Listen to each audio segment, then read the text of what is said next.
Hi ಸ್ನೇಹಿತರೆ, ಎಲ್ರಿಗೂ ನಮಸ್ಕಾರ. ನಾನು ನಂಜನಾಯಕ್, ಸ್ಪರ್ಧಾ ಕರ್ನಾಟಕ ಅಕಾಡೆಮಿ ಶಿವಮೊಗ್ಗ. ಸ್ಪರ್ಧಾ ಕರ್ನಾಟಕ ಯೂಟ್ಯೂಬ್ ಚಾನಲ್ಗೆ ನಿಮಗೆಲ್ಲರಿಗೂ ಕೂಡ ಆತ್ಮೀಯವಾದ ಸ್ವಾಗತ.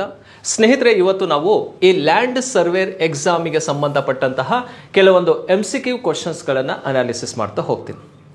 ಸೊ ಈ MCQ ಕ್ವಶನ್ಸ್ಗಳು ಜಿಯೋಗ್ರಫಿ ವಿಷಯಕ್ಕೆ ಸಂಬಂಧಪಟ್ಟಿರ್ತವೆ. ಜಿಯೋಗ್ರಫಿ ವಿಷಯ ಅನ್ನೋಂಥದ್ದು ಈ ಲ್ಯಾಂಡ್ ಸರ್ವೇರ್ ಎಕ್ಸಾಮ್ ಅಲ್ಲಿ ಪೇಪರ್ ಫಸ್ಟ್ ಮತ್ತು ಪೇಪರ್ ಸೆಕೆಂಡ್ ಎರಡರಲ್ಲೂ ಕೂಡ ಪ್ರಶ್ನೆಗಳನ್ನು ಕೇಳ್ತಾನೆ. ಹಾಗಾದ್ರೆ ಈ ಪೇಪರ್ ಫಸ್ಟ್ ಜನರಲ್ ಸ್ಟಡೀಸ್ ಅಂತ ಏನಿರುತ್ತಲ್ಲ, ಅಲ್ಲಿ ಕನಿಷ್ಠ ಅಂದ್ರೂ ಒಂದು 10 ಕ್ವಶನ್ಸ್ ಮಿನಿಮಮ್ ಕೇಳ್ತಾನೆ. 10 ರಿಂದ 15ವರೆಗೂ ಕೂಡ ಪ್ರಶ್ನೆಗಳು ರೈಸ್ ಆಗ್ಬೋದು. ಆದರೆ ಪೇಪರ್ 2 ಅಲ್ಲಿ ಅವರೇ ಕ್ಲಿಯರ್ ಮಾಡಿದ್ದಾರೆ 10 ಕ್ವಶನ್ಸ್ಗಳನ್ನು ಈ ಜಿಯೋಗ್ರಫಿ ರಿಲೇಟೆಡ್ ಆಗಿ ಕೊಡ್ತೀವಿ ಅಂತ. ಓವರ್ ಆಲ್ ಆಗಿ ನಮಗೆ ಎರಡೂ ಪೇಪರಲ್ಲೂ ಕೂಡ ಜಿಯೋಗ್ರಫಿ ಅನ್ನೋಂಥದ್ದು ತುಂಬ ಇಂಪಾರ್ಟೆಂಟ್ ಆಗಿರುತ್ತೆ. ನೀವು ಇತ್ತೀಚಿನ ಎಕ್ಸಾಮ್ಸ್ಗಳನ್ನು ನೋಡಿ, ಇವನ್ KS ಎಕ್ಸಾಮ್ ಆಗಿರ್ಬೋದು, PDO ಆಗಿರ್ಬೋದು, ಹಾಗೆ VA ಎಕ್ಸಾಮ್ ಆಗಿರ್ಬೋದು, ಎಲ್ಲ ಎಕ್ಸಾಮ್ಸಲ್ಲೂ ಕೂಡ ಅತಿ ಹೆಚ್ಚಿನ ಪ್ರಶ್ನೆಗಳು ಜಿಯೋಗ್ರಫಿ ವಿಷಯದ ಮೇಲೆ ಕೇಳ್ತಾ ಬರ್ತಾ ಇದ್ದಾರೆ. ಹಾಗಾಗಿ ಈ ಕಾಂಪಿಟೇಟಿವ್ ಎಕ್ಸಾಮಲ್ಲಿ ಒಂದು ಪ್ರಮುಖವಾದಂತಹ ವಿಷಯ ಯಾವುದಪ್ಪ ಅಂದರೆ ಜಿಯೋಗ್ರಫಿ ಅನ್ನೋದು ನಮಗೆ ಕ್ಲಿಯರ್ ಆಗುತ್ತೆ. ಹಾಗೆ ಲ್ಯಾಂಡ್ ಸರ್ವೇರ್ ಎಕ್ಸಾಮಲ್ಲೂ ಕೂಡ ಈ ಒಂದು ವಿಷಯ ನಿಮಗೆ ಯೂಸ್ಫುಲ್ ಆಗುವಂಥದ್ದು. ನೀವು ಆಲ್ರೆಡಿ ಈ ಜಿಯೋಗ್ರಫಿ ವಿಷಯವನ್ನು ಓದ್ತಾ ಇದ್ದೀರಿ. ನೀವು ಓದ್ತಾ ಇರುವಂತಹ ಒಂದು ಕಾನ್ಸೆಪ್ಟ್ ಜೊತೆಗೆ ನೀವು MCQ ಕ್ವಶನ್ಸ್ ಬಗ್ಗೆ ತಿಳ್ಕೊಬೇಕಾಗತ್ತೆ.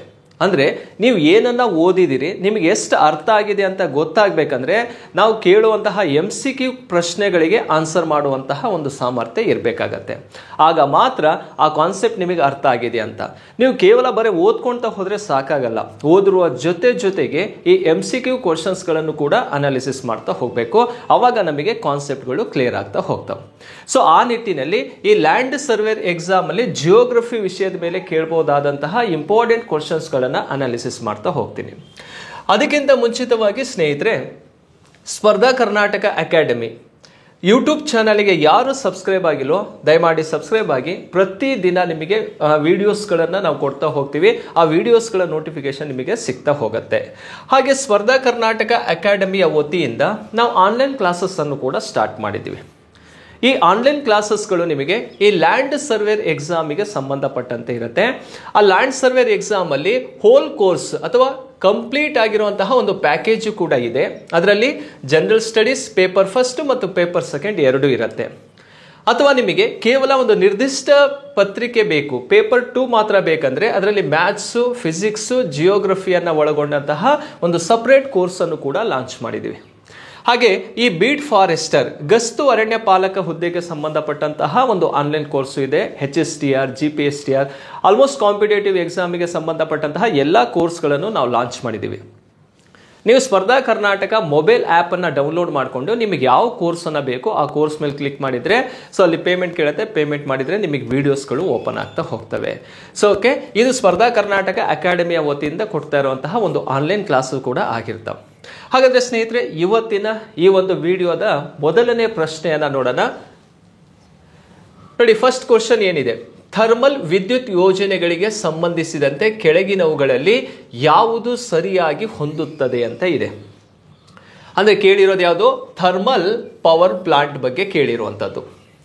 ಹಾಗಾದರೆ ಈ ಥರ್ಮಲ್ ವಿದ್ಯುತ್ ಕೇಂದ್ರಗಳು ಯಾವ್ಯಾವುದು ಅಂತ ಕೊಟ್ಟಾಗ 4 ಆಪ್ಷನಲ್ಲಿ ನೋಡಿ, ಕೋರ್ಬಾ ಅಂತ ಇದೆ. ಕೋರ್ಬಾ ಇರುವಂಥದ್ದು ಉತ್ತರ ಪ್ರದೇಶ. ಅದು ಯಾವುದು ಹೌದೋ ಅಲ್ಲ ಅಂತ ನೋಡ್ಕೊಳ್ಳೋಣ. ನೆಕ್ಸ್ಟ್ ರಾಮಗುಂಡಂ ಅಂತ ಇದೆ, ಮಧ್ಯಪ್ರದೇಶ ಅಂತ ಕೊಟ್ಟಿದ್ದಾರೆ. ತಲ್ಚೇರ್ ಅಂತ ಇದೆ, ಆಂಧ್ರ ಪ್ರದೇಶ ಅಂತ ಇದೆ. ಕವಾಸ್ ಅಂತ ಇದೆ, ಗುಜರಾತ್. ಪ್ರಶ್ನೆ ಏನಿದೆ ನೋಡಿ, ಥರ್ಮಲ್ ವಿದ್ಯುತ್ ಯೋಜನೆಗಳಿಗೆ ಸಂಬಂಧಿಸಿದಂತೆ ಕೆಳಗಿನವುಗಳಲ್ಲಿ ಯಾವುದು ಸರಿಯಾಗಿ ಹೊಂದುತ್ತದೆ. ಅಂದರೆ ಇದರಲ್ಲಿ 3 ತಪ್ಪಿದೆ, 1 ಮಾತ್ರ ಸರಿ ಇದೆ ಅಂತ ಅರ್ಥ. ಹಾಗಾದ್ರೆ ಇದರಲ್ಲಿ ಸರಿ ಇರೋದು ಯಾವುದು ನೋಡಿ. ಈ ಕೋರ್ಬಾ ಅಂತ ಇದೆಯಲ್ಲ, ಉತ್ತರ ಪ್ರದೇಶದಲ್ಲಿದೆ ಅಂತ ಆಪ್ಷನ್ ಅಲ್ಲಿ ಇದೆ. ಆದರೆ ಉತ್ತರ ಪ್ರದೇಶದಲ್ಲಿ ಇಲ್ಲ, ಅದಿರುವಂಥದ್ದು ಛತ್ತೀಸ್ಗಢ ರಾಜ್ಯದಲ್ಲಿ. ಕ್ಲಿಯರಾ? ಹಾಗಾದ್ರೆ ರಾಮಗುಂಡಂ ಮಧ್ಯಪ್ರದೇಶದಲ್ಲಿ ಅಂತ ಇದೆ. ಆದರೆ ರಾಮಗುಂಡಂ ಇರೋದು ಮಧ್ಯಪ್ರದೇಶ ಅಲ್ಲ, ಅದಿರೋದು ತೆಲಂಗಾಣ ರಾಜ್ಯದಲ್ಲಿ. ಕ್ಲಿಯರಾ? 2ನೇ ಆಪ್ಷನ್ ಕೂಡ ಇಲ್ಲಿ ತಪ್ಪಿದೆ.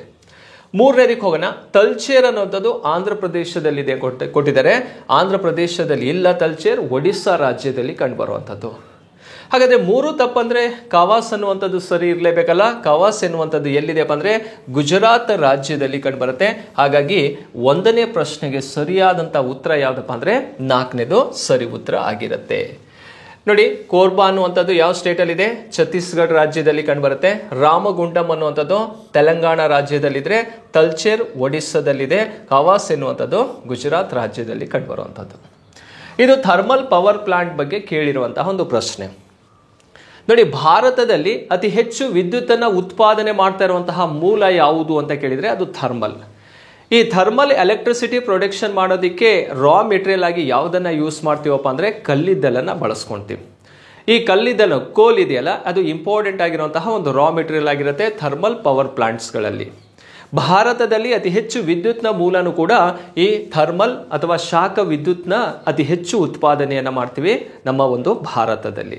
ಆದರೆ ಕರ್ನಾಟಕ ಅಂತ ಕೇಳಿದರೆ ಅದು ಜಲ ವಿದ್ಯುತ್ತು ಮೊದಲನೇ ಸ್ಥಾನದಲ್ಲಿ ಕಂಡುಬರುವಂಥದ್ದು. ಓಕೆ ಸ್ನೇಹಿತರೆ, ಇದು ಫಸ್ಟ್ ಕ್ವಶನ್ಗೆ ಎಷ್ಟು ಕಾನ್ಸೆಪ್ಟನ್ನು ನಾವು ತಿಳ್ಕೊಂಡಿರ್ಬೇಕಾಗತ್ತೆ. ಹಾಗಾದರೆ ಎರಡನೇ ಪ್ರಶ್ನೆಗೆ ಹೋಗೋಣ. ನೋಡಿ, ಎರಡನೇ ಪ್ರಶ್ನೆ ಪಟ್ಟಿ 1ರಲ್ಲಿ ಜಲಪಾತಗಳು ಇದಾವೆ, ವಾಟರ್ ಫಾಲ್ಸ್ ಅನ್ನು ಕೊಟ್ಟಿದ್ದಾರೆ. ಹಾಗೆ ಪಟ್ಟಿ 2ರಲ್ಲಿ ಅವುಗಳನ್ನು ನೆಲೆಸಿರುವಂತಹ ನದಿಗಳೊಂದಿಗೆ ಹೊಂದಿಸಿ ಬರಿಬೇಕಾಗತ್ತೆ. ಒಂದು ಕಡೆ ರಿವರ್ ಇದ್ದಾವೆ, ಇನ್ನೊಂದು ಕಡೆ ವಾಟರ್ ಫಾಲ್ಸ್ ಇದೆ. ಹಾಗಾದರೆ ಪಟ್ಟಿ 1ರಲ್ಲಿ ಇರುವಂಥದ್ದೇನು? ವಾಟರ್ ಫಾಲ್ಸ್ ಇದ್ದಾವೆ. ಪಟ್ಟಿ 2ರಲ್ಲಿ ನದಿಗಳು ಕಂಡುಬರ್ತಾವೆ, ರಿವರ್ಸ್ಗಳು ಇದಾವೆ. ಯಾವ್ಯಾವ ವಾಟರ್ ಫಾಲ್ಗಳನ್ನು ಕೊಟ್ಟಿದ್ದಾನೆ ನೋಡಿ, ಬಾರ್ಕನಾ ಫಾಲ್ಸ್ ಅಂತ ಕರಿತೀವಿ. ಓಕೆ, ಈ ಬಾರ್ಕನಾ ಫಾಲ್ಸ್ ಎನ್ನುವಂಥದ್ದು ಯಾವ ನದಿಯಿಂದ ನಿರ್ಮಾಣವಾಗಿರುವಂತಹ ಒಂದು ಜಲಪಾತ ಅಂತ ಕೇಳಿದರೆ ನೋಡಿ, ಇದು ಸೀತಾ ನದಿಯಿಂದ ನಿರ್ಮಾಣವಾಗಿರುವಂತಹ ಒಂದು ವಾಟರ್ ಫಾಲ್ಸ್ ಆಗಿರುತ್ತೆ ಬಾರ್ಕನಾ. ಹಾಗೆ ಮಾಗೋಡು ಜಲಪಾತ ಅಂತ ಇದೆಯಲ್ಲ, ಆ ಮಾಗೋಡು ಜಲಪಾತ ನಿರ್ಮಾಣವಾಗಿರುವಂಥದ್ದು ಯಾವ ನದಿ ಅಂತ ಕೇಳಿದರೆ ಅದು ಬೇಡ್ತಿ ಅಥವಾ ಇದನ್ನು ಗಂಗವಳ್ಳಿ ನದಿ ಅಂತಲೂ ಕೂಡ ಕರೀತಾರೆ. ಗಂಗವಳ್ಳಿ ನದಿ ಅಂತಲೂ ಕೂಡ ಕರಿತೀವಿ. ನೆಕ್ಸ್ಟ್, ಲಾಲಗುಳಿ ವಾಟರ್ ಫಾಲ್ಸ್ ಇದೆಯಲ್ಲ, ಅದು ಯಾವ ನದಿಯಪ್ಪ ಅಂದರೆ ಕಾಳಿ ನದಿಯಿಂದ ಆಗಿರುವಂಥದ್ದು. ಶಿವಗಂಗಾ ಜಲಪಾತ ಅನ್ನುವಂಥದ್ದು ಸೂಂಡಾ ನದಿಯಿಂದ ಆಗಿರುವಂತಹ ಒಂದು ವಾಟರ್ ಫಾಲ್ಸ್ ಆಗಿರುತ್ತೆ.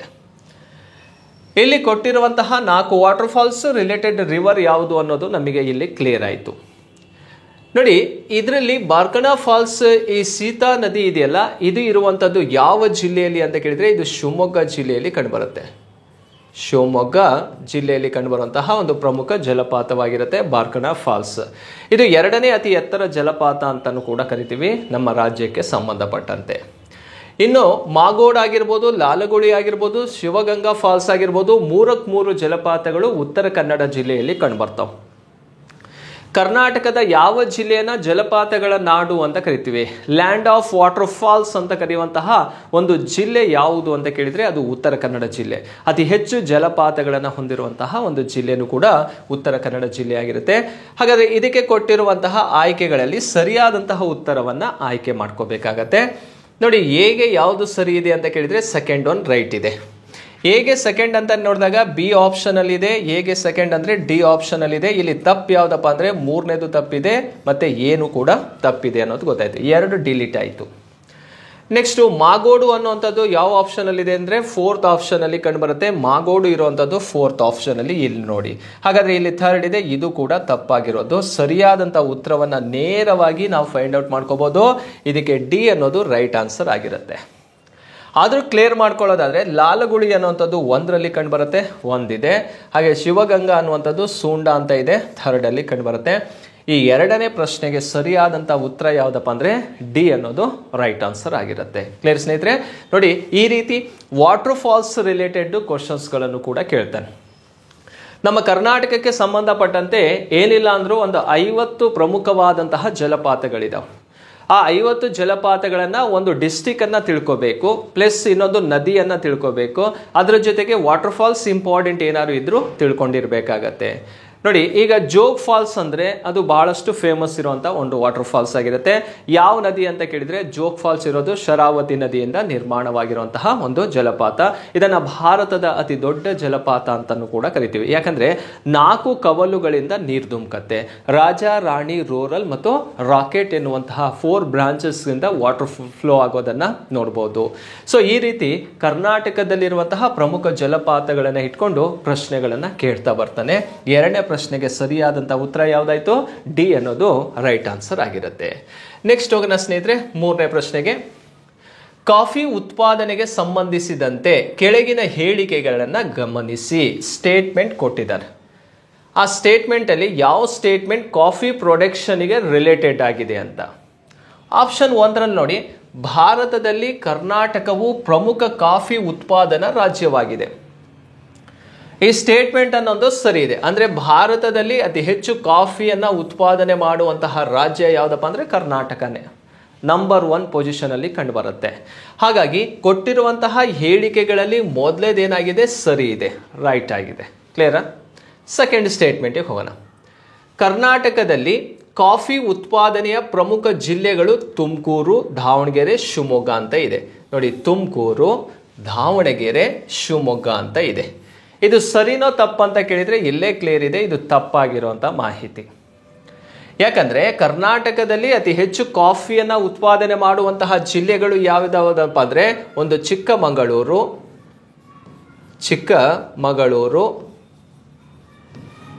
ನೋಡಿ ಚಿಕ್ಕಮಗಳೂರು ಬಿಟ್ಟರೆ ಮತ್ತೆ ಯಾವುದಪ್ಪ ಅಂದರೆ ಕೊಡಗು ಮತ್ತು ಹಾಸನ.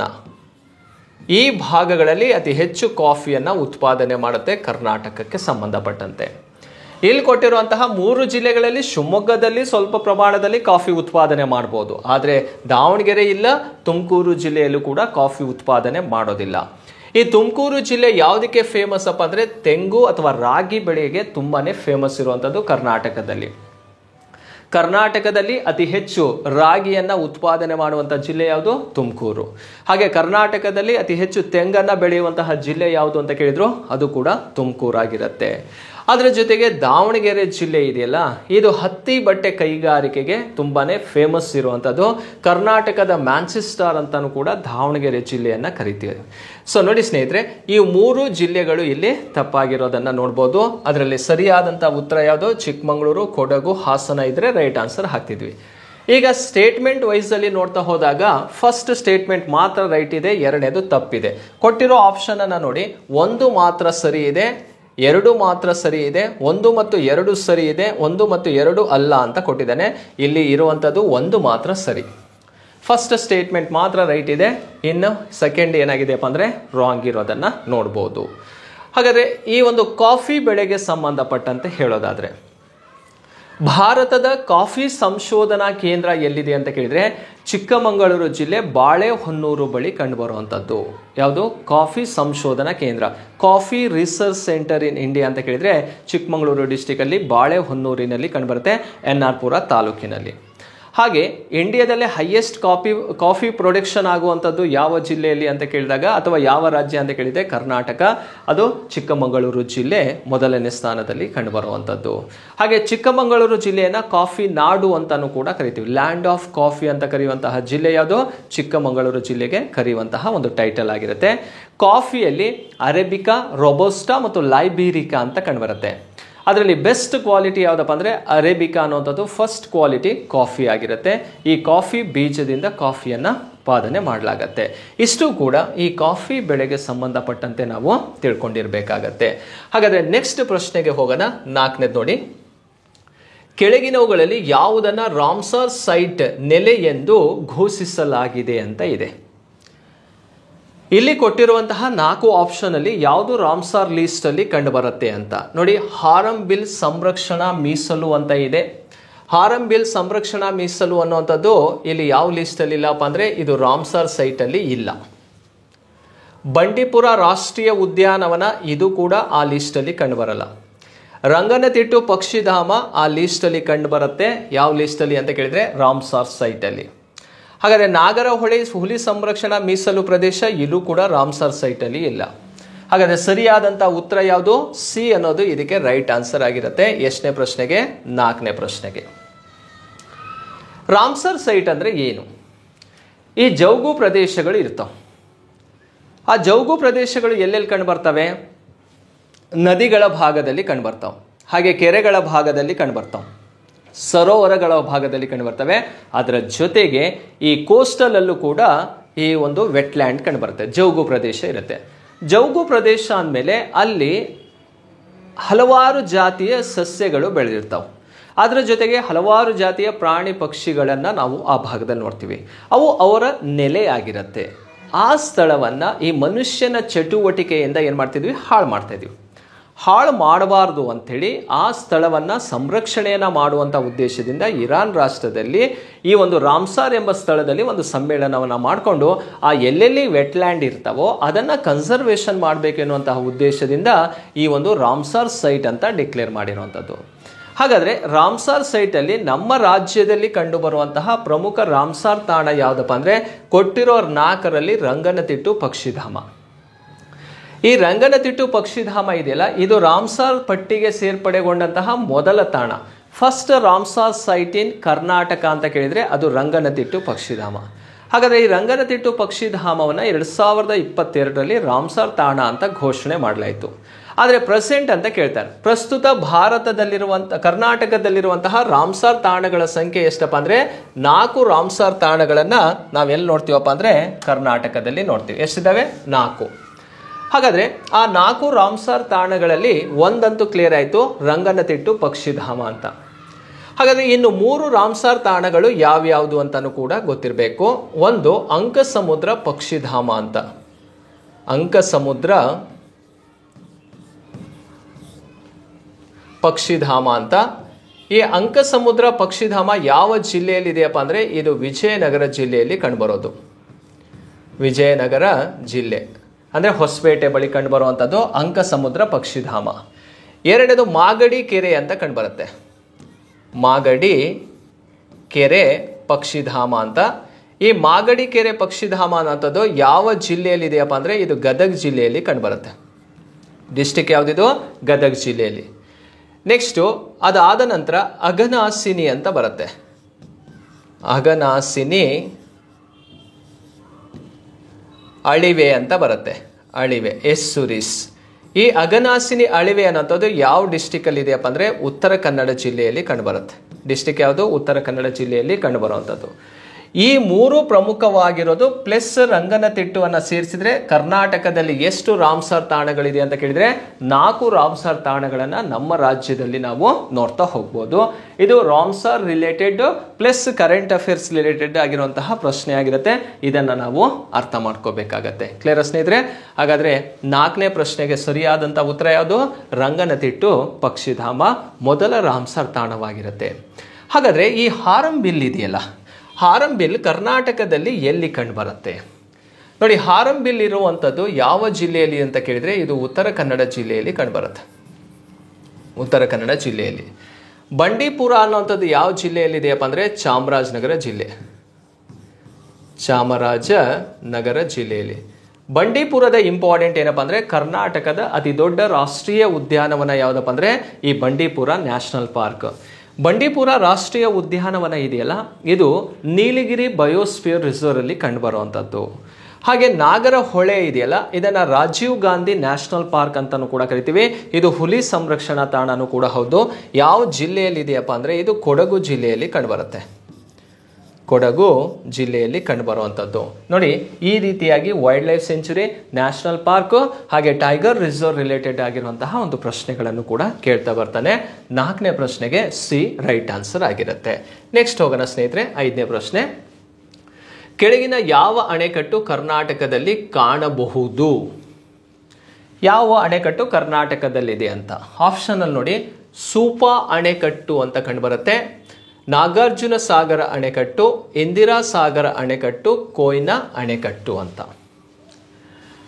ಇಲ್ಲಿ ಒಂದೊಂದೇ ಅಣೆಕಟ್ಟನ್ನು ಕ್ಲಿಯರ್ ಮಾಡೋಣ, ಆಮೇಲೆ ಆನ್ಸರ್ ಯಾವುದಂತ ನೀವೇ ಹೇಳ್ಬೋದು. ಸೂಪಾ ಅಣೆಕಟ್ಟು ಇದೆಯಲ್ಲ, ಯಾವ ನದಿಯಿಂದ ಆಗಿರೋದಪ್ಪ ಅಂದರೆ ಇದು ಕಾಳಿ ನದಿಯಿಂದ ನಿರ್ಮಿಸಿರುವಂತಹ ಒಂದು ಅಣೆಕಟ್ಟು ಅಥವಾ ಕಾಳಿ ನದಿಗೆ ಕಟ್ಟಿರುವಂತಹ ಒಂದು ಜಲಾಶಯ ಸೂಪಾ. ಇದು ಎಲ್ಲಿದೆಯಪ್ಪ ಅಂದರೆ ಉತ್ತರ ಕನ್ನಡ ಜಿಲ್ಲೆಯಲ್ಲಿ ಕಂಡುಬರುತ್ತೆ. ಡಿಸ್ಟಿಕ್ ಯಾವುದು? ಉತ್ತರ ಕನ್ನಡ ಜಿಲ್ಲೆ ಗಣೇಶಗುಂಡಿ ಎಂಬ ಸ್ಥಳದಲ್ಲಿ ಕಂಡುಬರುವಂಥದ್ದು ಸೂಪಾ ಅಣೆಕಟ್ಟು. ಹಾಗಾದರೆ ಉತ್ತರ ಕನ್ನಡ ಜಿಲ್ಲೆ ಅಂದರೆ ರಾಜ್ಯ ಕ್ಲಿಯರ್ ಆಯ್ತಲ್ಲ, ಎಲ್ಲಿ ಕಂಡುಬರುವಂಥದ್ದು? ಇದು ಕರ್ನಾಟಕದಲ್ಲಿ ಕಂಡುಬರುವಂತಹ ಪ್ರಮುಖ ಜಲಾಶಯವಾಗಿರುತ್ತೆ. ಕೇಳಿರೋ ಪ್ರಶ್ನೆ ಏನು? ಕೆಳಗಿನ ಯಾವ ಅಣೆಕಟ್ಟು ಕರ್ನಾಟಕದಲ್ಲಿ ಕಾಣಬಹುದು? ಇದಂತೂ ಕ್ಲಿಯರ್ ಇದೆ, ಸೂಪಾ ಕರ್ನಾಟಕದಲ್ಲಿದೆ ಅಂತ. ಎರಡನೇದಕ್ಕೆ ಹೋಗೋಣ. ನಾಗಾರ್ಜುನ ಸಾಗರ ಅಣೆಕಟ್ಟು. ಈ ನಾಗಾರ್ಜುನ ಸಾಗರ ಅಣೆಕಟ್ಟು ಯಾವ ನದಿಗೆ ಕಟ್ಟಿರೋದಪ್ಪ ಅಂದರೆ ಕೃಷ್ಣಾ ನದಿ. ರಿವರ್ ಯಾವುದು? ಕೃಷ್ಣಾ ನದಿಗೆ ಕಟ್ಟಿರುವಂತಹ ಒಂದು ಜಲಾಶಯ. ಹಾಗಾದ್ರೆ ನಾಗಾರ್ಜುನ ಸಾಗರ ಅಣೆಕಟ್ಟು ಯಾವ ಸ್ಟೇಟ್ ಅಲ್ಲಿ ಇದೆ ಅಂತ ಕೇಳಿದ್ರೆ ಇದು ತೆಲಂಗಾಣ ರಾಜ್ಯದಲ್ಲಿ ಕಂಡುಬರೋದು ನಲಗೊಂಡ ಎಂಬ ಸ್ಥಳ. ನಲಗೊಂಡ ತೆಲಂಗಾಣ ರಾಜ್ಯದಲ್ಲಿ. ಆಂಧ್ರದಲ್ಲೂ ಸ್ವಲ್ಪ ಭಾಗ ಇದು ಕಂಡುಬರುತ್ತೆ. ಇಂದಿರಾ ಸಾಗರ ಅಣೆಕಟ್ಟು ಎನ್ನುವಂಥದ್ದು ನದಿ ಯಾವುದಪ್ಪ ಅಂದ್ರೆ ನರ್ಮದಾ ನದಿಗೆ ಕಟ್ಟಿರುವಂತಹ ಒಂದು ಜಲಾಶಯ. ರಿವರ್ ಯಾವುದು? ನರ್ಮದಾ. ಯಾವ ರಾಜ್ಯದಲ್ಲಿ ಕಂಡುಬರುತ್ತೆ ಅಂದ್ರೆ ಇದು ಮಧ್ಯಪ್ರದೇಶದಲ್ಲಿ ಕಂಡುಬರುವಂತಹ ಒಂದು ಜಲಾಶಯವಾಗಿರುತ್ತೆ. ಇಂದಿರಾ ಸಾಗರ ಜಲಾಶಯ ಇದು ಅತಿ ದೊಡ್ಡ ಜಲಾಶಯಗಳಲ್ಲೂ ಕೂಡ ಒಂದಾಗಿರುತ್ತೆ. ಕೊಯ್ನಾ ಅಣೆಕಟ್ಟು ಅನ್ನುವಂಥದ್ದು ನದಿ ಹೆಸರು ಕೊಯ್ನಾ ಅಂತಾನೆ. ಯಾವ ಡ್ಯಾಮ್ ಇದು? ಕೊಯ್ನಾ ಜಲಾಶಯಕ್ಕೆ ಕಟ್ಟಿರುವಂತಹ ಅಥವಾ ಕೊಯ್ನಾ ರಿವರಿಗೆ ಕನ್ಸ್ಟ್ರಕ್ಟ್ ಆಗಿರುವಂತಹ ಒಂದು ಡ್ಯಾಮ್ ಯಾವ್ದಪ್ಪ ಅಂದ್ರೆ ಕೊಯ್ನಾ. ಯಾವ ಸ್ಟೇಟ್ ಅಲ್ಲಿ ಇದೆ ಅಂದ್ರೆ ಇದು ಕೂಡ ಮಹಾರಾಷ್ಟ್ರದಲ್ಲಿ ಕಂಡುಬರುವಂಥದ್ದು. ಯಾವ ಸ್ಟೇಟ್ ಅಲ್ಲಿ ಇದೆ? ಮಹಾರಾಷ್ಟ್ರದಲ್ಲಿ. ಹಾಗಾದ್ರೆ ನೋಡಿ, ಒಂದು ತೆಲಂಗಾಣ ರಾಜ್ಯದಲ್ಲಿದೆ, ಒಂದು ಮಧ್ಯಪ್ರದೇಶದಲ್ಲಿದೆ, ಇನ್ನೊಂದು ಮಹಾರಾಷ್ಟ್ರದಲ್ಲಿದೆ. ಕರ್ನಾಟಕದಲ್ಲಿ ಕಂಡುಬರುವಂತಹ ಜಲಾಶಯ ಯಾವ್ದು ಹಾಗಾದ್ರೆ? ಸೂಪಾ ಅಣೆಕಟ್ಟು ಅನ್ನೋದು ಕರ್ನಾಟಕದಲ್ಲಿ ಕಂಡುಬರುತ್ತೆ. 5ನೇ ಪ್ರಶ್ನೆಗೆ ಸರಿಯಾದಂತಹ ಉತ್ತರ ಯಾವುದು ಅಂತ ಕೇಳಿದ್ರೆ ಎ ಅನ್ನೋದು ರೈಟ್ ಆನ್ಸರ್ ಆಗಿರುತ್ತೆ. ಕ್ಲಿಯರ್ ಸ್ನೇಹಿತರೆ? ನೋಡಿ, ಈ ರೀತಿ ಪ್ರಶ್ನೆಗಳನ್ನ ಕೇಳ್ತಾನೆ. ಇದು ಯಾವುದಕ್ಕೆ ಸಂಬಂಧಿಸಿದೆ ಅಂದ್ರೆ ಜಲಾಶಯಗಳಿಗೆ ಸಂಬಂಧಿಸಿದೆ. ಇಲ್ಲಿ ನಾವು ಯಾವ ರೀತಿ ಓದಬೇಕು? ಜಲಾಶಯವನ್ನ ತಿಳ್ಕೋಬೇಕು, ಅದರ ಜೊತೆ ನದಿಯನ್ನ ತಿಳ್ಕೋಬೇಕು, ರಾಜ್ಯವನ್ನ ತಿಳ್ಕೋಬೇಕು, ಮತ್ತೆ ಸ್ಥಳವನ್ನು ಕೂಡ ನಾವು ತಿಳ್ಕೊಂಡಿರ್ಬೇಕಾಗತ್ತೆ. ಇಷ್ಟು ಮಾಹಿತಿಯನ್ನ ನಾವು ಕಲೆ ಹಾಕೊಂಡ್ರೆ ಈ ರೀತಿ ಕೇಳಬಹುದಾದಂತಹ ಪ್ರಶ್ನೆಗೆ ನಾವು ಈಸಿಯಾಗಿ ಆನ್ಸರ್ ಅನ್ನ ಮಾಡಬಹುದು. 6ನೇ ಪ್ರಶ್ನೆಗೆ ಹೋಗೋಣ. ಕರ್ನಾಟಕದ ಯಾವ ಜಿಲ್ಲೆ ಅತಿ ಕಡಿಮೆ ಸಾಕ್ಷರತೆಯನ್ನ ಹೊಂದಿದೆ? As per 2011 census report. 2011 ಜನಗಣತಿಯಂತೆ ಕೇಳಿರುವಂತಹ ಪ್ರಶ್ನೆ ಆಗಿರುತ್ತೆ. ಆಪ್ಷನ್ ಅಲ್ಲಿ ಯಾವ್ಯಾವ ಜಿಲ್ಲೆ ಇದೆ ನೋಡಿ. ಗದಗ ಜಿಲ್ಲೆ ಇದೆ, ಬೀದರ್ ಜಿಲ್ಲೆ ಇದೆ, ರಾಯಚೂರು ಇದೆ, ಯಾದಗಿರಿ ಅಂತ ಇದೆ. ಇದಕ್ಕೆ ಸರಿಯಾದಂತ ಉತ್ತರ ಯಾವುದಪ್ಪ ಅಂದ್ರೆ ಯಾದಗಿರಿ ಜಿಲ್ಲೆ ಕರ್ನಾಟಕದಲ್ಲಿ ಅತಿ ಕಡಿಮೆ ಸಾಕ್ಷರತೆಯನ್ನ ಹೊಂದಿರುವಂತಹ ಒಂದು ಜಿಲ್ಲೆ ಆಗಿರುತ್ತೆ. ಡಿಸ್ಟಿಕ್ ಯಾದಗಿರಿ. ಹಾಗಾದ್ರೆ ಈ ಸಾಕ್ಷರತೆಗೆ ಸಂಬಂಧಪಟ್ಟಂತೆ ನೋಡ್ತಾ ಹೋಗೋದಾದ್ರೆ ಏನೆಲ್ಲ ಮಾಹಿತಿ ನಮಗೆ ಗೊತ್ತಿರಬೇಕಾಗತ್ತೆ. ಕರ್ನಾಟಕದ ಸಾಕ್ಷರತೆಯ ಪ್ರಮಾಣ ಎಷ್ಟು ಅಂತ ಕೇಳಿದ್ರೆ 75.60% ಅಷ್ಟು ಲಿಟ್ರಸಿ ರೇಟ್ ಇರೋದು ಕರ್ನಾಟಕದಲ್ಲಿ. ಕರ್ನಾಟಕದ ಒಟ್ಟು ಸಾಕ್ಷರತೆಯ ಪ್ರಮಾಣ 75.60 ಅಷ್ಟು ಸಾಕ್ಷರತೆಯನ್ನ ಹೊಂದಿದೆ. ಅದೇ ರೀತಿ ಕರ್ನಾಟಕದಲ್ಲಿ ಪುರುಷ ಸಾಕ್ಷರತೆ ಎಷ್ಟು, ಪುರುಷರು ಮತ್ತು ಮಹಿಳಾ ಸಾಕ್ಷರತೆ ಎಷ್ಟು ಅಂತ ಕೇಳ್ತಾರೆ. ಪುರುಷ ಸಾಕ್ಷರತೆ ಪ್ರಮಾಣ ಎಷ್ಟಪ್ಪ ಅಂದ್ರೆ 82.85 ಪುರುಷ ಸಾಕ್ಷರತೆಯನ್ನ ಹೊಂದಿದ್ರೆ ಮಹಿಳಾ ಸಾಕ್ಷರತೆ ಎಷ್ಟಿದೆಯಪ್ಪ ಅಂದ್ರೆ 68.13 ಮಹಿಳಾ ಸಾಕ್ಷರತೆಯನ್ನ ಹೊಂದಿದೆ. ಕ್ಲಿಯರಾ? Male and female literacy rate ಎಷ್ಟಂತ ಕೇಳ್ತಾನೆ. ಪುರುಷರು 82.85 ಓದಿದ್ರೆ ಮಹಿಳೆಯರು 68.13 ಓದಿರ್ತಾರೆ. ಈ ರೀತಿ ಪುರುಷ ಮತ್ತು ಮಹಿಳಾ ಸಾಕ್ಷರತೆ ಬಗ್ಗೆ ಗೊತ್ತಿರಬೇಕು. ಟೋಟಲ್ ಲಿಟ್ರಸಿ ರೇಟ್ ಎಷ್ಟಿದೆ ಅಂತ ಕರ್ನಾಟಕದ ಗೊತ್ತಿರಬೇಕು. ಅದರ ಜೊತೆಗೆ ಅತಿ ಕಡಿಮೆ ಅಂತ ಕೇಳಿದರೆ ಯಾವ ಜಿಲ್ಲೆ? ಯಾದಗಿರಿ. ಅದು ಬಿಟ್ಟರೆ ರಾಯಚೂರು ಜಿಲ್ಲೆ ಸೆಕೆಂಡ್ ಪೊಸಿಷನ್ ಅಲ್ಲಿ ಕಂಡುಬರುತ್ತೆ. ಹಾಗಾದ್ರೆ ಅತಿ ಹೆಚ್ಚು ಓದಿರೋರ ಸಂಖ್ಯೆ ಯಾವ ಜಿಲ್ಲೆ ಅಂದ್ರೆ ಅತಿ ಹೆಚ್ಚು ಸಾಕ್ಷರತೆಯನ್ನ ಹೊಂದಿರುವಂತಹ ಜಿಲ್ಲೆ ಯಾವ್ದಪ್ಪ ಅಂದ್ರೆ ದಕ್ಷಿಣ ಕನ್ನಡ ಜಿಲ್ಲೆ. ದಕ್ಷಿಣ ಕನ್ನಡ ಜಿಲ್ಲೆ ಏನಿದೆಯಲ್ಲ ಇದು ಕರ್ನಾಟಕದಲ್ಲೇ ಅತಿ ಹೆಚ್ಚು ಸಾಕ್ಷರತೆಯನ್ನ ಹೊಂದಿರುವಂತಹ ಜಿಲ್ಲೆ. ಕಡಿಮೆ ಯಾವ್ದಪ್ಪ ಅಂದ್ರೆ ಯಾದಗಿರಿ ಜಿಲ್ಲೆ ಆಗಿರುತ್ತೆ. ಕ್ಲಿಯರ್ ಸ್ನೇಹಿತರೆ? ಇದು 6ನೇ ಪ್ರಶ್ನೆಗೆ. ಇದು ಸೆನ್ಸಸ್ ರಿಲೇಟೆಡ್ ಕಾನ್ಸೆಪ್ಟ್ ಆಗಿರುತ್ತೆ, ಅಂದ್ರೆ ಜನಗಣತಿಗೆ ಸಂಬಂಧಪಟ್ಟಂತಹ ಒಂದು ಪ್ರಶ್ನೆಯನ್ನ ನೋಡ್ತೀವಿ. 7ನೇ ಪ್ರಶ್ನೆ ಹೋಗೋಣ. ಕರ್ನಾಟಕದ ಯಾವ ಜಿಲ್ಲೆ ರಾಜ್ಯದ ಕಾಲುವೆ ನೀರಾವರಿಯ ಅತಿ ದೊಡ್ಡ ಪ್ರದೇಶವನ್ನ ಒಳಗೊಂಡಿದೆ? ಕ್ಯಾನಲ್ ಇರಿಗೇಷನ್ಗೆ ಸಂಬಂಧಪಟ್ಟಂತೆ ಕೇಳಿರೋದು. ಕ್ಯಾನಲ್ ಇರಿಗೇಷನ್ ಅಲ್ಲಿ ನಂಬರ್ 1 ಪೊಸಿಷನ್ ಅಲ್ಲಿರುವಂತಹ ಜಿಲ್ಲೆ ಯಾವುದು? ಈ ನೀರಾವರಿಗೆ ಸಂಬಂಧಪಟ್ಟಂತೆ ನಾವು 3 ರೀತಿ ಪ್ರಮುಖ ನೀರಾವರಿ ಯೋಜನೆಗಳನ್ನ ನೋಡ್ತೀವಿ. ಯಾವ ರೀತಿಯಲ್ಲಿ? ಒಂದು ಬಾವಿ ನೀರಾವರಿ ಅಂತ ಬರ್ತವೆ, ವೆಲ್ ಇರಿಗೇಷನ್. ಬಾವಿ ನೀರಾವರಿ 2 ವಿಧಗಳು ಕಂಡು ಬರ್ತಾವೆ. ಯಾವ ರೀತಿಯಲ್ಲಿ? ಒಂದು ತೆರೆದ ಬಾವಿ ಮತ್ತು ಇನ್ನೊಂದು ಕೊಳವೆ ಬಾವಿ ಅಂತ. ಓಪನ್ ವೆಲ್ ಮತ್ತು ಬೋರ್ವೆಲ್. ಈ ಓಪನ್ ವೆಲ್ ಅಂದ್ರೆ ಮಲೆನಾಡು ಭಾಗದಲ್ಲಿ ಕಂಡು ಬರುತ್ತೆ. ಈ ಕನಿಷ್ಠ ಅಂದ್ರೆ ಒಂದು 15ರಿಂದ 20 ಅಡಿ ಆಳ ತೆಗೆದ್ರೆ ನೀರು ಬಂದ್ಬಿಡುತ್ತೆ. ಅಂದ್ರೆ ಅಂಡರ್ ಗ್ರೌಂಡ್ ವಾಟರ್ ಲೆವೆಲ್ ಏನಾಗಿರುತ್ತೆ? ಅರ್ತ್ ಸರ್ಫೇಸ್ಗೆ ನಿಯರೆಸ್ಟ್ ಇರುತ್ತೆ. ಕೊಳವೆ ಬಾವಿ ಅಂದ್ರೆ ಬೋರ್ ಅನ್ನ ಹೊರಡಿಸ್ತೀವಿ ನಾವು. ಆ ಬೋರನ್ನು ಹೊಡೆಸೋದ್ರ ಮೂಲಕ ಅದರ ಮೂಲಕ ಕೃಷಿ ಭೂಮಿಗೆ ನೀರನ್ನು ಹಾಯಿಸ್ತೀವಿ. ಇಲ್ಲಿ ಯಾವ ನೀರಾವರಿ ಅತಿ ಹೆಚ್ಚು ಕಂಡು ಬರುತ್ತೆ ಅಂದ್ರೆ ಈ ಒಂದು ಕೊಳವೆ ಬಾವಿ ಇದೆಯಲ್ಲ, ಬೋರ್ವೆಲ್ನಿಂದ ಅತಿ ಹೆಚ್ಚು ಕೃಷಿ ಭೂಮಿಗೆ ನೀರನ್ನು ಒದಗಿಸುತ್ತೆ. ಇನ್ನೊಂದು ನೀರಾವರಿ ವ್ಯವಸ್ಥೆ ಯಾವುದಪ್ಪ ಅಂದ್ರೆ ಕಾಲುವೆ ನೀರಾವರಿ. ಅಂದ್ರೆ ಜಲಾಶಯ, ನದಿಗಳಿಗೆ ಅಡ್ಡಲಾಗಿ ಜಲಾಶಯವನ್ನು ಕಟ್ತೀವಿ. ಆ ಜಲಾಶಯಗಳಿಂದ ಕಾಲುವೆಯನ್ನು ನಿರ್ಮಿಸಿ ಕೃಷಿ ಭೂಮಿಗೆ ನೀರನ್ನು ಕೊಡುವಂಥದ್ದು. ಇನ್ನೊಂದು ಕೆರೆ ನೀರಾವರಿ ಅಂತ ಇರುತ್ತೆ ನೋಡಿ. ಮಲೆನಾಡು ಭಾಗವಾಗಿರ್ಬೋದು, ಆ ಭಾಗದಲ್ಲಿ ಬೆಟ್ಟದ ತಗ್ಗುಗಳಲ್ಲಿ ನೀರು ಸಂಗ್ರಹಣೆ ಆಗಿರುತ್ತೆ, ಅದನ್ನು ನಾವು ಕೆರೆ ಅಂತ ಕರಿತೀವಿ. ಇದು ಅತಿ ಹೆಚ್ಚು ಕೃಷಿ ಭೂಮಿಗೆ ನೀರನ್ನು ಕೊಡೋದಿಲ್ಲ. ಆದರೂ ಕೂಡ ನಮಗೆ ಕರ್ನಾಟಕದಲ್ಲಿ ಅತಿ ಹೆಚ್ಚು ಕೃಷಿ ಭೂಮಿಗೆ ನೀರನ್ನು ಒದಗಿಸುವಂತಹ ಒಂದು ಕ್ಷೇತ್ರ ಯಾವುದಪ್ಪ ಅಂದರೆ ಬಾವಿ ನೀರಾವರಿ ಕಂಡುಬರುತ್ತೆ. ಎರಡನೇದು ಕಾಲುವೆ ನೀರಾವರಿ, ಮೂರನೇದು ಯಾವುದಪ್ಪ ಅಂದರೆ ಕೆರೆ ನೀರಾವರಿ ಕಂಡುಬರುವಂಥದ್ದು. ಹಾಗೆ ಒಂದೊಂದೇ ನೀರಾವರಿಯನ್ನು ನೋಡ್ತಾ ಹೋಗೋದಾದರೆ ಇಲ್ಲಿ ಬಾವಿ ನೀರಾವರಿ ಕ್ಷೇತ್ರ ಎಷ್ಟಿದೆ? ಬಾವಿ ನೀರಾವರಿ 53% ಅಷ್ಟು ಬಾವಿ ನೀರಾವರಿ ಕೃಷಿ ಭೂಮಿಗೆ ನೀರನ್ನು ಒದಗಿಸುತ್ತೆ. ಹಾಗೆ ಕಾಲುವೆ ಅಂತ ಕೇಳಿದರೆ ಕಾಲುವೆ ನೀರಾವರಿ 29% ಕಂಡು ಬರುತ್ತೆ. ಹಾಗೆ ಕೆರೆ ನೀರಾವರಿ, ಕೆರೆ ಟ್ಯಾಂಕ್ ಅನ್ನೋದು 6.5% ಅಷ್ಟು ಏರಿಯಾ ಕವರ್ ಮಾಡಿರುತ್ತೆ. ಇಲ್ಲಿ number 1 position, number 2 position, number 3 position ಅನ್ನೋದು ಕ್ಲಿಯರ್ ಆಯಿತು. ಈಗ ಕೇಳಿರೋ ಪ್ರಶ್ನೆ, ಕಾಲುವೆ ನೀರಾವರಿ ಅತಿ ಹೆಚ್ಚು ಅಥವಾ ದೊಡ್ಡ ಪ್ರದೇಶವನ್ನು ಒಳಗೊಂಡಿರೋದು ಯಾವ ಜಿಲ್ಲೆ ಅಂತ. ರಾಯಚೂರು ಜಿಲ್ಲೆ ಕರ್ನಾಟಕದಲ್ಲಿ ಅತಿ ಹೆಚ್ಚು ಕಾಲುವೆ ನೀರಾವರಿಯನ್ನು ಹೊಂದಿದೆ. ಯಾಕೆ ರಾಯಚೂರು ಜಿಲ್ಲೆ ಅಂದರೆ ಇಲ್ಲಿ ಕೃಷ್ಣಾ ನದಿನೂ ಹರಿಯುತ್ತೆ, ತುಂಗಭದ್ರಾ ನದಿನೂ ಹರಿಯುತ್ತೆ. ಆ ಎರಡೂ ನದಿಗಳಿಂದ ಅತಿ ಹೆಚ್ಚು ನೀರಾವರಿಯನ್ನು ಒಳಗೊಂಡಿರುವಂತಹ ಒಂದು ಜಿಲ್ಲೆ ಯಾವುದು? ಈ ರಾಯಚೂರು ಆಗಿರುತ್ತೆ. ಹಾಗಾದರೆ ಕಾಲುವೆ ನೀರಾವರಿ ರಾಜ್ಯದಲ್ಲಿ ಯಾವ ಜಿಲ್ಲೆಯಲ್ಲಿ ಅತಿ ದೊಡ್ಡ ಪ್ರಮಾಣದಲ್ಲಿ ಕಂಡುಬರುತ್ತೆ ಅಂದರೆ ಅದು ರಾಯಚೂರು ಜಿಲ್ಲೆ. ಕ್ಲಿಯರಾ? ಯಾವುದು? ಕಾಲುವೆ. ಇದು ಕಾಲುವೆ. ಹಾಗೆ ನೆಕ್ಸ್ಟ್ ಬೆಳಗಾವಿ ಯಾವುದಕ್ಕೆ ಫೇಮಸ್ಸು ಅಂತ ಕೇಳಿದರೆ, ಬೆಳಗಾವಿ ಬಗ್ಗೆ ಗೊತ್ತಿರಲಿ. ಬೆಳಗಾವಿ ಅನ್ನೋಂಥದ್ದು ಬಾವಿ ನೀರಾವರಿ ಮೊದಲನೇ ಸ್ಥಾನದಲ್ಲಿ ಇದೆ. ಕರ್ನಾಟಕದಲ್ಲಿ ಅತಿ ಹೆಚ್ಚು ಬಾವಿ ನೀರಾವರಿಯನ್ನು ಹೊಂದಿರುವಂಥ ಜಿಲ್ಲೆ ಯಾವುದಪ್ಪ ಅಂದರೆ ಬೆಳಗಾವಿ ಜಿಲ್ಲೆ ಕಂಡುಬರುತ್ತೆ. ಶಿವಮೊಗ್ಗ ಜಿಲ್ಲೆ ಇದೆಲ್ಲ, ಇದು ಯಾವುದಕ್ಕೆ ಫೇಮಸ್ ಅಪ್ಪ ಅಂದರೆ ಕೆರೆ ನೀರಾವರಿ. ಕೆರೆ ನೀರಾವರಿ ರಾಜ್ಯದಲ್ಲಿ ಯಾವ ಜಿಲ್ಲೆಯಲ್ಲಿ ಅತಿ ಹೆಚ್ಚು ಕಂಡುಬರುತ್ತೆ ಅಂತ ಕೇಳಿದರೆ ಶಿವಮೊಗ್ಗ ಜಿಲ್ಲೆಯಲ್ಲಿ ಕಂಡುಬರೋದು. ನೋಡಿ, 3 ಜಿಲ್ಲೆಗಳು ಕೂಡ ನಿಮಗೆ ಗೊತ್ತಾಯಿತು ಯಾವ್ಯಾವ ಜಿಲ್ಲೆ ಯಾವ್ಯಾವುದಕ್ಕೆ ಫೇಮಸ್ಸು ಅಂತ ಕ್ಲಿಯರ್ ಆಗುತ್ತೆ. ಇದು 7ನೇ ಪ್ರಶ್ನೆಗೆ ಸರಿಯಾದಂಥ ಉತ್ತರ ಯಾವುದು? ಸಿ ಅನ್ನೋದು ರೈಟ್ ಆನ್ಸರ್ ಆಗಿರುತ್ತೆ. 8ನೇ ಪ್ರಶ್ನೆ ಹೋಗೋಣ. ದೇವಬಾಗ್ ಬೀಚ್ ಡ್ಯಾಶ್ನಲ್ಲಿದೆ ಅಂತ ಇದೆ.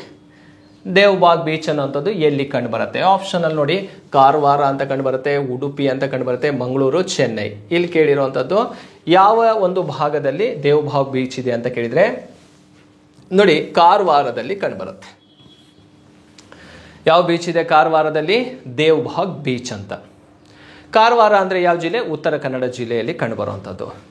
ಅದೇ ರೀತಿ ಈ ಕಾರವಾರ ಅಥವಾ ಉತ್ತರ ಕನ್ನಡ ಜಿಲ್ಲೆಯ ಭಾಗದಲ್ಲಿ ಮತ್ತೆ ಹಲವಾರು ಬೀಚ್ಗಳನ್ನು ನೋಡ್ತೀವಿ.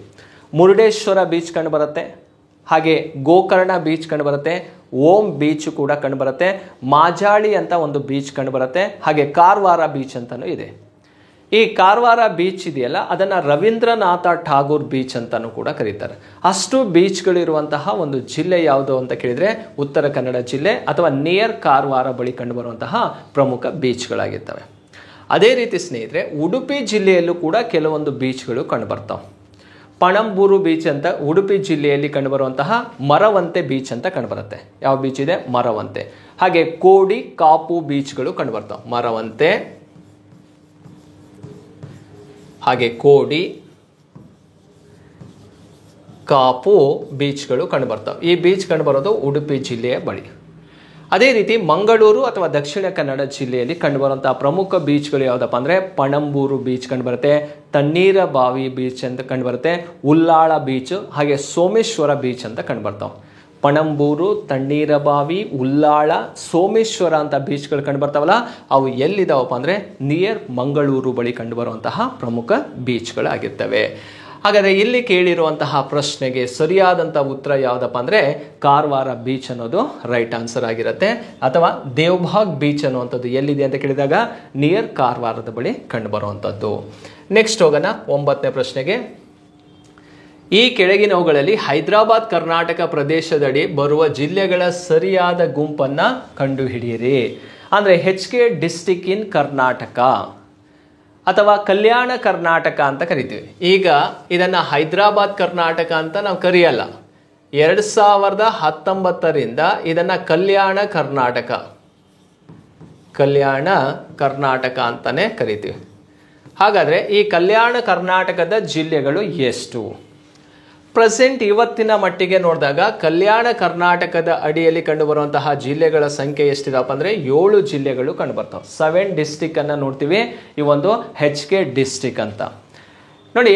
ಈ ಸಂವಿಧಾನದ 371J ವಿಧಿ ಅಡಿಯಲ್ಲಿ ಇದಕ್ಕೆ ರಿಸರ್ವೇಷನ್ ಅನ್ನು ಕೊಟ್ಟಿದ್ದೀವಿ. ಶೈಕ್ಷಣಿಕವಾಗಿರ್ಬೋದು, ಉದ್ಯೋಗದಲ್ಲಾಗಿರ್ಬೋದು, ಸೊ ಎಲ್ಲ ಆರ್ಥಿಕವಾಗಿ ಆಗಿರ್ಬೋದು, ಇವರಿಗೆ ಸಪ್ರೇಟ್ ಆದಂತಹ ಒಂದು ರಿಸರ್ವೇಷನ್ ಇದೆ. ಆ ರಿಸರ್ವೇಷನ್ ಅನ್ನು ಬಳಸ್ಕೊಂಡು ಆ ಒಂದು ಪ್ರದೇಶಗಳು ಏನಾಗಿರಬೇಕು, ಅಭಿವೃದ್ಧಿ ಹೊಂದಬೇಕೆನ್ನುವಂಥದ್ದು ಸರ್ಕಾರದ ಉದ್ದೇಶನೂ ಕೂಡ ಆಗಿರುತ್ತೆ. ಹಾಗಾದರೆ ಈ ಕಲ್ಯಾಣ ಕರ್ನಾಟಕ ಅಥವಾ ಹೈದರಾಬಾದ್ ಕರ್ನಾಟಕದ ಅಡಿಯಲ್ಲಿ ಕಂಡುಬರುವಂತಹ ಪ್ರಮುಖ ಜಿಲ್ಲೆಗಳು ಯಾವ್ಯಾವುದು ನೋಡಿ. ಇಲ್ಲಿ ಬೀದರ್ ಇದೆ, ವಿಜಯಪುರ ಇದೆ, ಯಾದಗಿರಿ ಇದೆ, ಗದಗ ಇದೆ, ದಾವಣಗೆರೆ ಇದೆ. ಇದರಲ್ಲಿ ದಾವಣಗೆರೆನೂ ಅಲ್ಲ, ಗದಗೂ ಅಲ್ಲ, ಹಾಗೆ ವಿಜಯಪುರನೂ ಅಲ್ಲ. ಫಸ್ಟ್ ಒಂದು ತಪ್ಪಾಗಿದೆ. ಕೊಪ್ಪಳ ಇದೆ, ಬೀದರ್ ಇದೆ, ಬಳ್ಳಾರಿ ಇದೆ, ಕಲಬುರಗಿ ಇದೆ, ಬಾಗಲಕೋಟೆ. ಇದರಲ್ಲಿ ಬಾಗಲಕೋಟೆ ಅಲ್ಲ, ಹಾಗಾಗಿ ಇದು ತಪ್ಪು. ಬೀದರ್, ಯಾದಗಿರಿ, ದಾವಣಗೆರೆ ಅಂತೂ ಈ ಭಾಗದಲ್ಲಿ ಕಂಡುಬರಲ್ಲ, ಇದು ಕೂಡ ತಪ್ಪಾಗಿದೆ. ಹಾಗೆ ಬಾಗಲಕೋಟೆನೂ ಕೂಡ ಲಿಸ್ಟಲ್ಲಿ ಇಲ್ಲ. ಎ ತಪ್ಪಿದೆ, ಬಿ ತಪ್ಪಿದೆ, ಸಿ ತಪ್ಪಿದೆ. ಹಾಗಾದರೆ ಡಿ ಅಂತೂ ಸರಿ ಇರಲೇಬೇಕಲ್ವಾ. ಯಾವ್ಯಾವ ಜಿಲ್ಲೆ ಅಂತ ನೋಡಿ. ಬೀದರ್ ಸರಿ ಇರೋವಂಥದ್ದು, ಕಲಬುರಗಿ, ಯಾದಗಿರಿ, ರಾಯಚೂರು, ಕೊಪ್ಪಳ, ಬಳ್ಳಾರಿ, ವಿಜಯನಗರ ಜಿಲ್ಲೆ.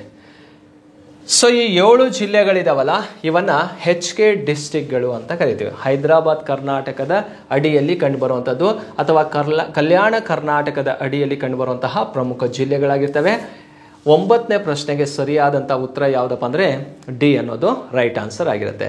ಹಾಗಾಗಿ ರೀಸೆಂಟ್ ಆಗಿ ಯಾವ ಜಿಲ್ಲೆ ಹೈದರಾಬಾದ್ ಕರ್ನಾಟಕದ ವ್ಯಾಪ್ತಿಗೆ ಸೇರ್ಪಡೆಗೊಂಡು ಅಂತ ಕೇಳಿದರೆ ವಿಜಯನಗರ ಜಿಲ್ಲೆ.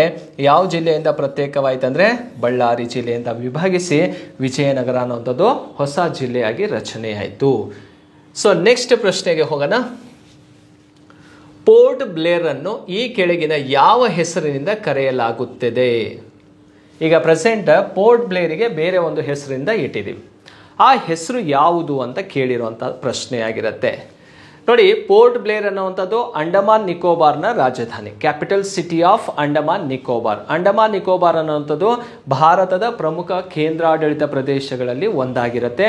ಸೊ ಇದು ಬೇ ಆಫ್ ಬೆಂಗಾಲಲ್ಲಿರುವಂತಹ ಒಂದು ಯೂನಿಯನ್ ಟೆರಿಟರಿ. ಹಾಗಾದರೆ ಅಂಡಮಾನ್ ನಿಕೋಬಾರ್ನ ರಾಜಧಾನಿ ಪೋರ್ಟ್ ಬ್ಲೇರ್ ಆದರೆ ಪೋರ್ಟ್ ಬ್ಲೇರ್ನ ಇತ್ತೀಚೆಗೆ ಇಟ್ಟಿರುವಂತಹ ಒಂದು ಹೆಸರು ಯಾವುದಪ್ಪ ಅಂದರೆ ಶ್ರೀ ವಿಜಯಪುರಂ ಅಂತ ಕರೀತಾರೆ.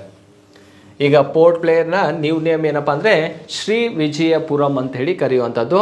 ಸೊ ಎಕ್ಸಾಮಲ್ಲಿ ಬರ್ಬೋದಾದಂತಹ ಒಂದು ಪ್ರಶ್ನೆ ಆಗಿರುತ್ತೆ. ಯಾಕಂದರೆ ರೀಸೆಂಟ್ ಕರೆಂಟಲ್ಲಿ ಇರುವಂತಹ ಒಂದು ಇಶ್ಯೂಸ್ ಆಗಿರೋದ್ರಿಂದ ಪೋರ್ಟ್ ಬ್ಲೇರ್ನ ಪ್ರೆಸೆಂಟ್ ಹೆಸರು ಏನಪ್ಪ ಅಂದರೆ ಶ್ರೀ ವಿಜಯಪುರಂ ಅಂತಲೇ ಕರಿತೀವಿ. ನೋಡಿ, ಈ ರಾಸ್ ಅಂತ ದ್ವೀಪ ಇದೆಯಲ್ಲ, ಆ ರಾಸ್ ದ್ವೀಪವನ್ನು ನೇತಾಜಿ ಸುಭಾಷ್ ಚಂದ್ರ ದ್ವೀಪ ಅಂತ ಕರಿತೀವಿ. ನೋಡಿ, ರಾಸ್ ದ್ವೀಪಕ್ಕೆ ಯಾವ ಹೆಸರನ್ನು ಇಡಲಾಗಿದೆ ಅಂತ ಕೇಳಿದರೆ ನೇತಾಜಿ ಸುಭಾಷ್ ಚಂದ್ರ ಬೋಸ್ ದ್ವೀಪ ಅಂತ ಇಟ್ಟಿರುವಂಥದ್ದು, ಅಥವಾ ಸುಭಾಷ್ ಚಂದ್ರ ಬೋಸ್ ದ್ವೀಪ ಅಂತ ಹೇಳಿ ಯಾವ ದ್ವೀಪಕ್ಕೆ ಕರಿತೀವಪ್ಪ ಅಂದರೆ ರಾಸ್ ದ್ವೀಪಕ್ಕೆ ಕರೆಯುವಂತಹ ಹೆಸರಾಗಿರುತ್ತೆ. ನೆಕ್ಸ್ಟು ನೈಲ್ ದ್ವೀಪಕ್ಕಿದೆಯಲ್ಲ, ನೈಲ್ ಅಂತ, ಈ ನೈಲ್ ದ್ವೀಪಕ್ಕೆ ಅಥವಾ ನೈಲ್ ದ್ವೀಪಕ್ಕೆ ಯಾವ ಹೆಸರನ್ನು ಇಡಲಾಗಿದೆಯಪ್ಪ ಅಂದರೆ ಸಹೀದ್ ಅಂತ ಕರೀತಾರೆ. ಸಹೀದ್ ದ್ವೀಪದ ಹಳೆಯ ಹೆಸರೇನಪ್ಪ ಅಂದರೆ ನೈಲ್ ದ್ವೀಪ, ಅಥವಾ ನೈಲ್ ದ್ವೀಪಕ್ಕೆ ಈಗ ಕರೀತಾ ಇರುವಂಥ ಹೆಸರೇನಪ್ಪ ಅಂದರೆ ಸಹೀದ್ ದ್ವೀಪ ಅಂತ ಕರಿತೀವಿ. ಹಾಗಾದರೆ ಶ್ರೀ ವಿಜಯಪುರಂ ಯಾವುದು? ಪೋರ್ಟ್ ಬ್ಲೇರಿಗೆ ಕರೆಯುವಂತಹ ಹೆಸರು. ನೆಕ್ಸ್ಟು ಸ್ವರಾಜ್ ಅಂತ ಇದೆಯಲ್ಲ, ಆ ಸ್ವರಾಜ್ ದ್ವೀಪಕ್ಕೆ ಹ್ಯಾವ್ ಲಾಕ್ ಅಂತ ಕರೀತಾರೆ. ಹ್ಯಾವ್ ಲಾಕ್ ದ್ವೀಪ.